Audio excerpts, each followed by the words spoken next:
Pernah nggak sih Anda mikirin gimana caranya jodohin sesuatu yang kelihatannya rumit? Bukan cuma soal cari pasangan hidup ya, tapi mungkin kayak milih sekolah buat anak, atau yang pun bagi-bagi tugas di tim kerja aja kadang susah banget kan? Rasanya tuh nyari cara biar semua pihak ngerasa klik atau pas itu sulit gitu. Nah, ternyata nih ada loh bidang ilmu yang mikirin ini secara serius. Namanya teori permainan. Betul, betul. Dan lebih spesifik lagi, ada topik yang menarik banget yang akan kita kulik hari ini. Ini dari bab 17 buku Mastering Game Theory. Judulnya Matching Markets. Atau kalau bahasa Indonesianya, ya pasar penjodohan lah. Pasar penjodohan, kedengarannya unik ya. Jadi ini bukan cuma teori di awang-awang gitu. Oh, sama sekali enggak. Justru ini aplikatif banget. Konsep-konsep di sini tuh dipakai di dunia nyata loh. Misalnya, sistem buat nentuin dokter residen dapat rumah sakit mana, itu pakai ini. Atau cara Google nentuin iklan mana yang muncul duluan. Intinya tuh gimana caranya kita bisa mencocokkan berbagai pihak. Bisa jadi dua kelompok beda, kayak tadi dokter sama rumah sakit. Atau bahkan, ya, satu kelompok yang sama yang mau tukeran sesuatu. Oke. Jadi fokus kita sekarang ini, kita mau coba bongkar nih ya kan, bab 17 ini. Kita pengen ngerti, sebetulnya apa sih yang bikin sebuah perjodohan itu dianggap bagus atau berhasil menurut kacamata teori permainan. Terus, gimana caranya kita bisa bikin sistem yang, ya, mencapai hasil yang bagus itu? Gimana kalau kita mulai dari contoh yang paling gampang dibayangin dulu, pasar pernikahan? Nah iya, itu model paling klasik. Sering banget jadi contoh awal. Coba bayangin aja, ada sekelompok pria, terus ada sekelompok wanita, masing-masing orang, baik pria maupun wanita, punya daftar urutan preferensi. Siapa sih yang paling dia suka dari kelompok seberang, urutan kedua siapa, dan seterusnya. Tujuannya simpel, ya membentuk pasangan, satu pria, satu wanita. Monogami. Di model yang paling dasar nih, kita asumsiin mereka cuma peduli sama siapa pasangannya dia sendiri. Nggak peduli si A akhirnya sama si B atau si C. Pokoknya urusan masing-masing aja. Kedengarannya sih sederhana ya, tapi pasti ada ukurannya dong kapan perjodohan ini bisa dibilang sukses. Tadi Anda sempat sebut kata kunci nih, stabil. Maksudnya apa sih stabil di sini? Kenapa kok kayaknya penting banget gitu? Nah, ini dia nih, jantungnya. Stabilitas itu krusial banget. Gini deh, bayangin Anda udah capek-capek bikin sistem perjodohan, terus hasilnya keluar. Kalau nggak stabil, ya percuma aja. Bisa bubar di tengah jalan. Bubar gimana maksudnya? Ada dua skenario bubar atau ya ketidakstabilan yang mau kita hindarin. Pertama, bisa jadi ada satu orang, entah pria atau wanita, yang setelah dapat pasangan dia mikir, waduh, kayaknya saya lebih mending sendirian deh daripada sama dia. Nah, ini namanya pemblokiran individu. Dia merasa lebih baik nggak punya pasangan sama sekali. Oke, itu satu. Terus yang kedua? Yang kedua ini yang sering jadi sumber masalah. Ada seorang pria, sebut saja P1, dan seorang wanita, W1, yang bukan pasangan di hasil perjodohan itu. Tapi P1 lihat W1, W1 lihat P1, dan dua-duanya mikir, saya sebenarnya lebih suka sama dia daripada pasangan saya sekarang, dan perasaan ini bersambut. Kalau ini terjadi, mereka berdua bisa membelot bareng. Ini namanya pemblokiran pasangan. Jadi intinya perjodohan yang stabil itu artinya nggak ada yang nyesel sampai pengen sendirian lagi, dan juga nggak ada potensi main mata atau selingkuh akademis gitu ya antara dua orang dari pasangan berbeda yang sama-sama merasa lebih cocok. Tepat sekali. Perjodohan disebut stabil kalau nggak ada potensi pemblokiran individu maupun pemblokiran pasangan. Kalau nggak stabil, ya itu tadi, sistemnya jadi rapuh banget. Bisa ambruk kapan aja. Makanya stabilitas ini jadi kayak, ya syarat minimal lah untuk hasil perjodohan yang baik. Masuk akal. Tapi ini pertanyaan berikutnya muncul di kepala saya. Apakah perjodohan yang stabil kayak gini tuh selalu ada? Jangan-jangan ada kasus di mana preferensi orang-orang tuh saking ruwetnya, saking bertentangannya sampai nggak mungkin gitu loh nemuin satu aja hasil yang stabil. Nah, itu pertanyaan bagus banget. Dan untungnya, pertanyaan fundamental ini udah dijawab tuntas sama dua matematikawan hebat, David Gale dan Lloyd Shapley. Mereka berhasil buktiin secara matematis kalau untuk model pasar pernikahan yang standar tadi, paling nggak satu perjodohan stabil itu pasti ada. Selalu bisa ditemukan. Ini penemuan besar loh. Wow, selalu ada ya? Selalu ada. Dan mereka nggak cuma bilang ada, tapi juga ngasih resepnya. Mereka ngasih algoritma, cara, langkah demi langkah untuk menemukan si perjodohan stabil itu. Namanya keren, algoritma penerimaan tertunda, atau bahasa Inggrisnya Deferred Acceptance Algorithm, sering disingkat DAA. Algoritma penerimaan tertunda, DAA, namanya kok bikin penasaran ya? Gimana sih cara kerjanya? Kayak orang nawar-nawar gitu? Mirip, tapi lebih terstruktur dan ada aturannya. Ada dua versi utama sebetulnya, tergantung siapa yang aktif ngelamar duluan. Kita coba bahas yang versi pria melamar dulu ya, atau DAAMP, Male Proposal. Oke, gimana tuh? Gini langkahnya, kira-kira. 1. Di ronde pertama, semua pria langsung lamar wanita yang ada di peringkat paling atas di daftar preferensi mereka. Tembak langsung ke idaman nomor 1. 2. Nah, tiap wanita kan sarang nerima lamaran tuh. Bisa 1, bisa banyak, bisa juga nggak ada. Kalau nggak ada ya udah. Kalau ada, dia lihat. Kalau cuma 1, ya dia tahan dulu lamaran itu, tapi statusnya sementara. Kalau dapat lebih dari 1 lamaran, nah dia bandingin nih. Dia pilih lamaran dari pria yang paling dia suka di antara yang melamar, itu. Terus lamaran itu dia tahan sementara. Sisanya ditolak. Penting nih, kalau pria udah ditolak sama wanita X, dia nggak boleh ngelamar wanita X lagi. Penolakannya final. Oke, ditolak itu sakit ya ternyata ya, bahkan di algoritma. Terus gimana nasib pria yang ditolak? Nah, mereka nggak boleh nyerah dong. Di ronde berikutnya, semua pria yang tadi ditolak sekarang ngelamar lagi. Tapi ke wanita pilihan kedua di daftar mereka. Kan pilihan pertama udah nolak. 4. Wanita yang tadi udah nahan lamaran sementara, kalau dia dapat lamaran baru dari pria lain yang sebelumnya ditolak wanita lain, dia bandingin lagi nih sama lamaran yang lagi dia pegang. Dia selalu pegang yang terbaik menurut preferensinya. Bisa jadi lamaran baru ini lebih bagus. Ya udah, yang lama ditolak, yang baru ditahan. Atau bisa jadi yang baru lebih jelek, ya yang baru ditolak. Dia pokoknya selalu pegang satu lamaran terbaik sementara. 5. Proses ini jalan terus. Pria ditolak, lamar lagi ke pilihan berikutnya, wanita bandingin terus, pegang yang terbaik, tolak yang lain. Sampai kapan? Sampai nggak ada lagi lamaran baru atau nggak ada lagi penolakan. Saat itu terjadi, semua lamaran sementara yang lagi dipegang para wanita, itulah yang jadi perjodohan finalnya. Nah, prosesnya kayak iteratif gitu ya, berulang-ulang sampai akhirnya settle. Oke, terus tadi kan disebut ada 2 versi. Kalau dibalik gimana? Kalau yang aktif ngelamar itu para wanita, DAWP, Women Proposing, hasilnya bakal sama aja nggak sih? Kan logikanya mirip, cuma dibalik aja siapa yang gerak duluan.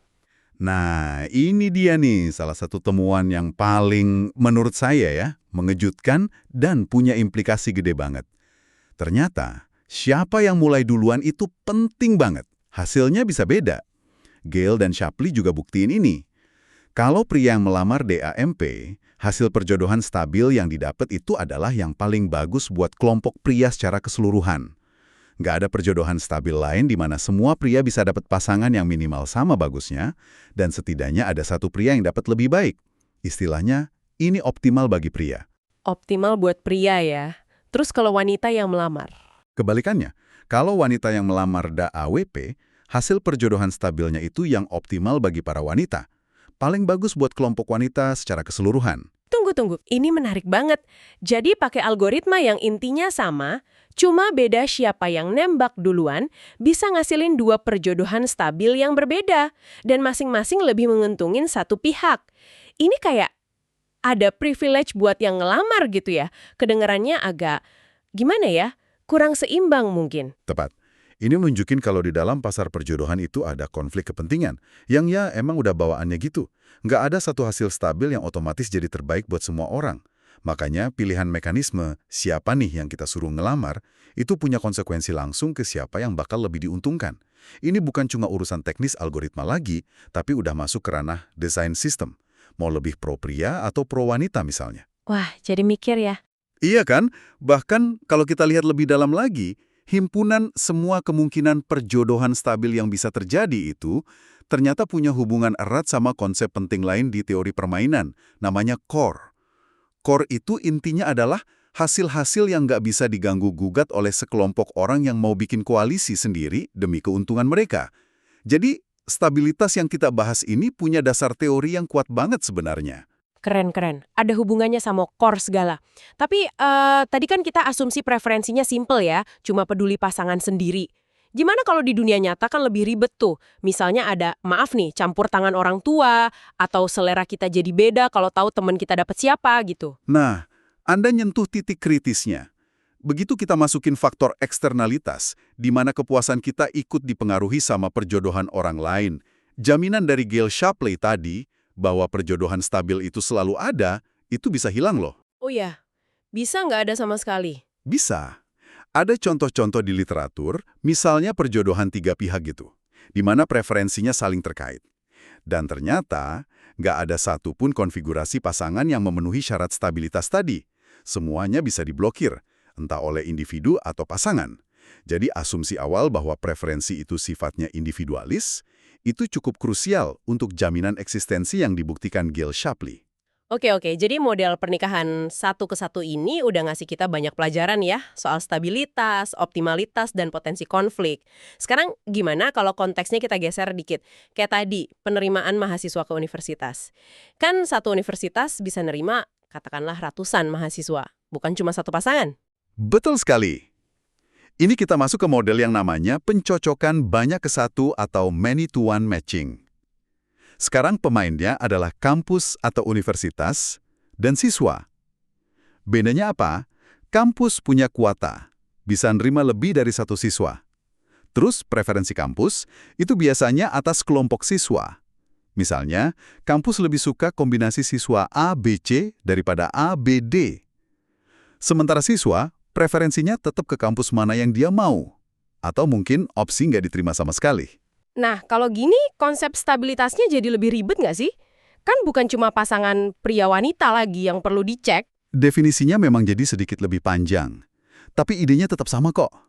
Mencegah adanya pembelotan atau penyesalan yang bisa merusak hasil akhir.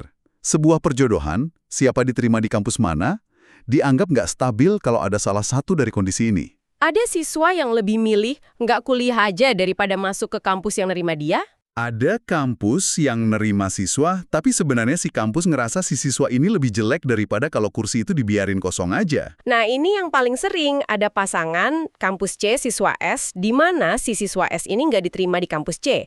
Tapi si kampus C ini sebenarnya lebih suka sama si S daripada paling nggak satu siswa yang udah dia terima kalau kuotanya penuh. Atau kalau kuotanya belum penuh, si kampus C lebih milih S daripada kursi kosong.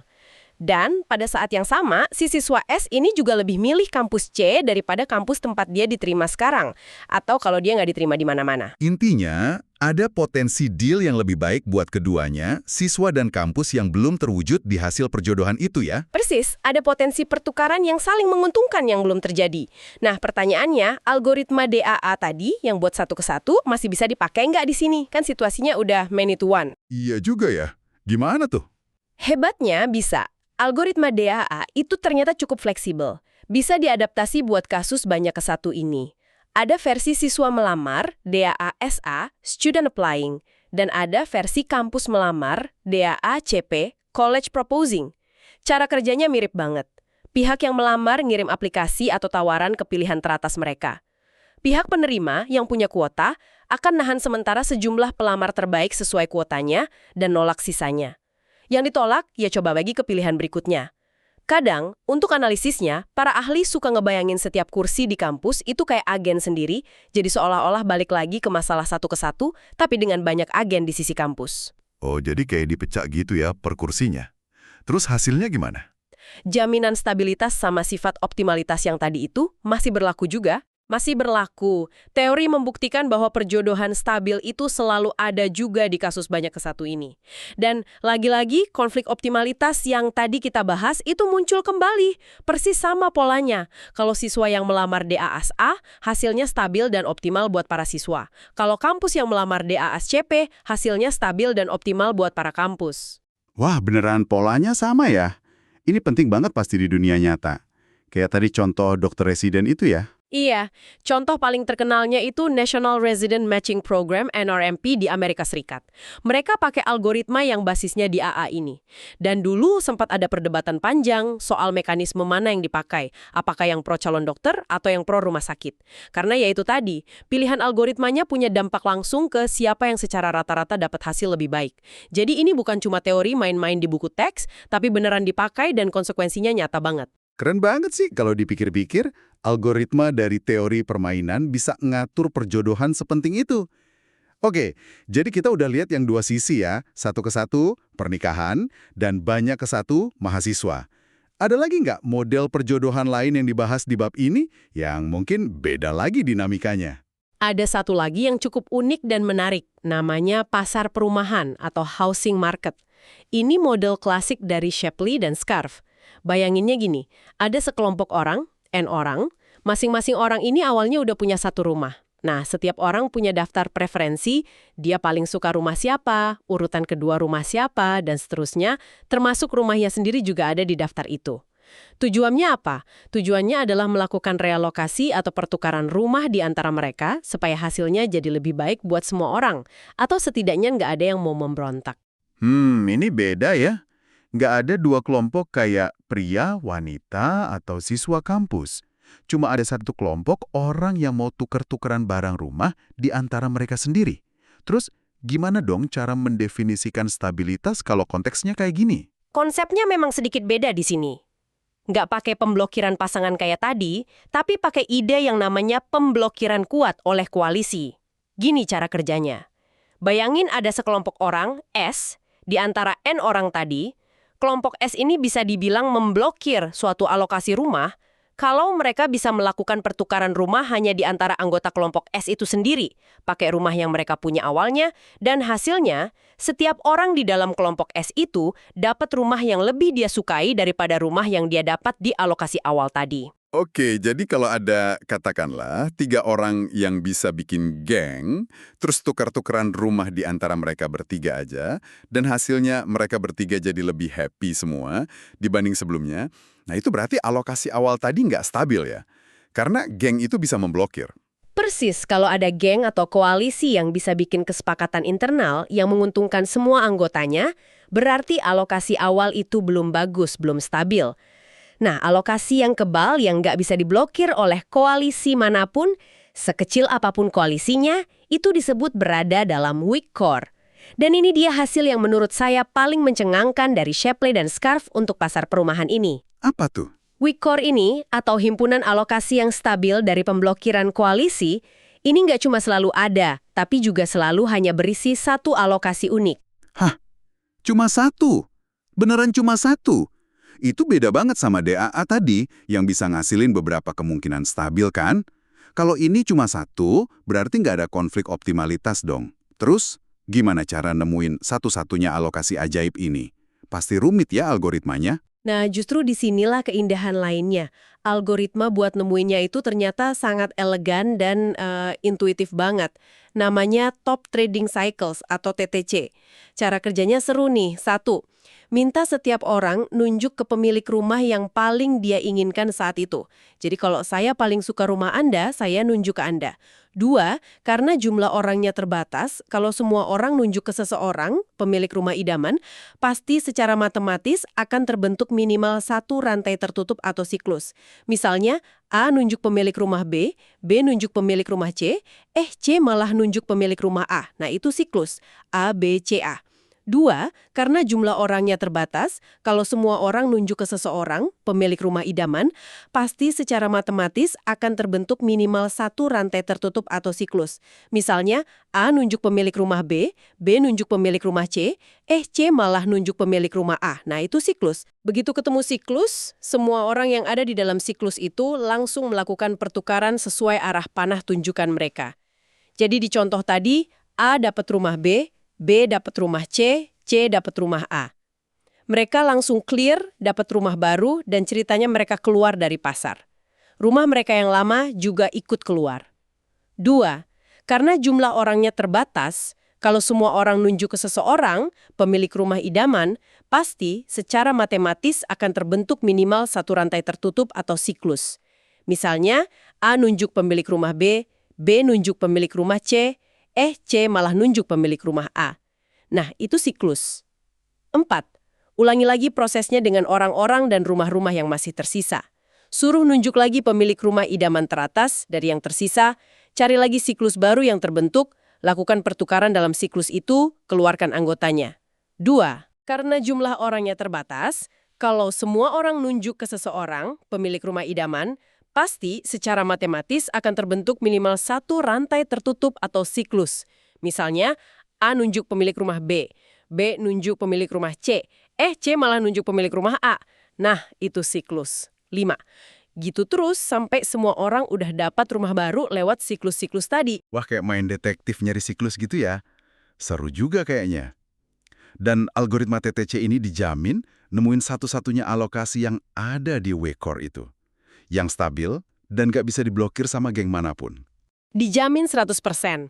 Algoritma TTC ini adalah cara yang pasti berhasil untuk mencapai satu-satunya hasil yang stabil dalam model pasar perumahan Shapley's Curve. Ini kuat banget karena hasilnya unik. Nggak ada lagi dilema optimal buat siapa, kayak di DAA tadi. Cuma ada satu hasil yang benar menurut kriteria stabilitas ini. Oke. Kalau gitu, setelah kita ngobrolin pasar pernikahan, terus penerimaan mahasiswa, sampai pertukaran rumah ini, rasanya jadi jelas banget ya kalau bab 17 ini ngasih kita semacam kacamata baru yang berguna banget buat ngelihat berbagai situasi perjodohan di sekitar kita. Dan kayaknya benang merah utamanya itu ada di konsep stabilitas ya. Gimana caranya bikin hasil yang nggak bakal diacak-acak lagi sama pihak-pihak yang terlibat. Benar sekali, stabilitas itu jadi kayak fondasinya. Dan hebatnya, algoritma kayak DAA dan TTC ini nunjukin kalau solusi stabil itu nggak cuma ada secara teori, tapi juga ada cara praktis buat nemuinnya. Kita lihat DAA ngasih stabilitas tapi ada harganya, yaitu konflik optimalitas. Sementara TTC untuk pasar perumahan ngasih stabilitas plus keunikan hasil. Ini nunjukin betapa kaya dan beragamnya solusi yang bisa ditawarkan oleh teori permainan, khususnya yang bagian kooperatif ini. Dan tadi disebut juga kan, contoh nyata kayak NRMP buat dokter residen itu beneran pakai DAA. Jadi ini bukan cuma latihan otak aja, tapi emang relevan banget. Rasanya jadi pengen nganalisis sistem-sistem lain di sekitar kita pakai cara pandang ini deh. Tentu. Dan ini mungkin bisa jadi bahan renungan penutup nih buat Anda dan pendengar semua. Kita udah lihat kan misalnya DAA, dia ngasilin stabilitas, tapi secara sistematis lebih menguntungkan pihak yang melamar. Nah, sekarang bayangkan Anda nih, yang ditugasin ngerancang sebuah sistem perjodohan. Bisa buat alokasi sumber daya yang lengkap, platform kencang, atau apapun lah. Stabilitas jelas penting kan, udah kita bahas tadi. Tapi apakah itu satu-satunya hal yang perlu Anda pertimbangkan? Iya juga ya. Algoritma mana yang bakal Anda pilih? Misalnya antara DAA siswa, optimal buat siswa, atau DAA CP, optimal buat kampus. Milih salah satu kan artinya secara sadar Anda memilih untuk sedikit lebih menguntungkan satu pihak dibanding pihak lain meskipun dua-duanya sama-sama stabil. Pertanyaan yang gak gampang dijawab itu. Memang sih, dua-duanya stabil, tapi rasanya ada konsekuensi lain ya. Tepat. Apa tak ada pertimbangan, katakanlah keadilan atau fairness yang perlu ikut dihitung? Atau gimana soal potensi manipulasi? Jangan-jangan ada peserta yang bisa bohongin preferensinya biar dapat hasil lebih bagus. Terus, apakah algoritma yang beda itu tingkat kerentanannya terhadap manipulasi juga beda?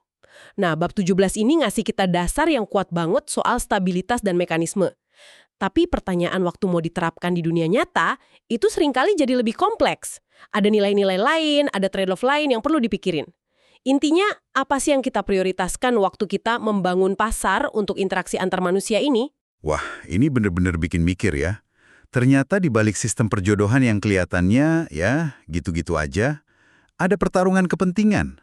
Ada pilihan desain yang filosofis juga ya di baliknya.